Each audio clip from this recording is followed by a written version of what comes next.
In 2021, democracy will be especially tested. There will be an abundance of elections, many postponed from 2020 by the pandemic. And in fragile democracies, autocratic leaders will use the excuse of COVID-19 to crack down on opposition. Such as in Uganda, which is due to hold its presidential election in January. Maria is a 25-year-old activist who was campaigning for the opposition candidate, Bobi Wine. But Ugandan authorities have banned rallies because of COVID-19.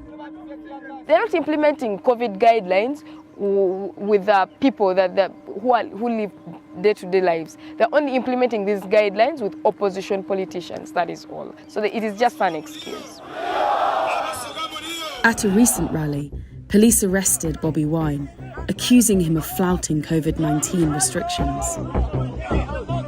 When they were arresting Bobi Wine, what they did was to first block all the vehicles that were around, and only his vehicle was allowed to go in front. What are they doing now? They pepper sprayed all his bodyguards. Those are the personal bodyguards, not the ones the Electoral Commission gave to us. They pepper sprayed them and they were beaten. Protests broke out. Almost 1,000 people were arrested and 45 were killed. Crackdowns on opposition politicians are not just happening in Uganda. Since the pandemic started, democracy and human rights have deteriorated in 80 countries, according to Freedom House, a think tank. The largest number are in Africa.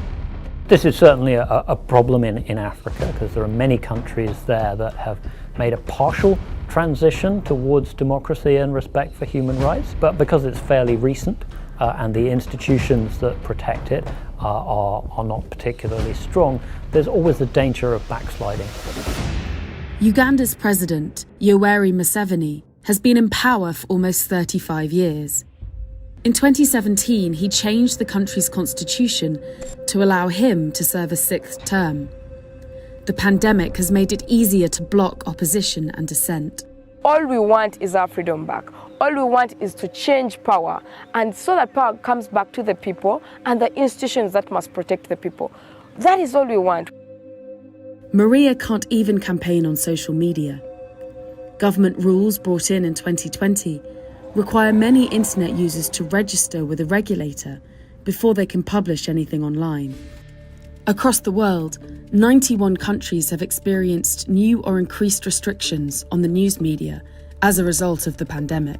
I think there's a real danger that democracy will continue to retreat in 2021. I'm hoping that eventually we'll be able to get widespread vaccines out there, and that will make it easier for people to gather together and to organise, which is what you need to be able to do if you're going to resist tyranny. We must campaign so that we win this election. We are ready to fight for our victory. It is either bullet or a ballot.